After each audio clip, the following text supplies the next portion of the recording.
Now as she gets going here, notice how her gait doesn't change. She gets going faster, but she continues to walk.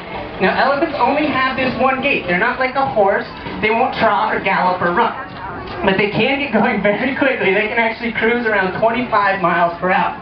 And again, if you are in the front row, please stay seated, because here comes Father.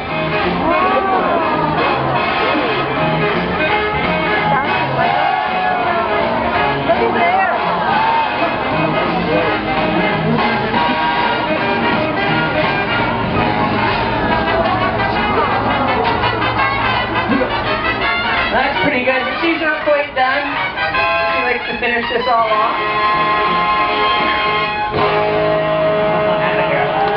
Now what do we can for Father?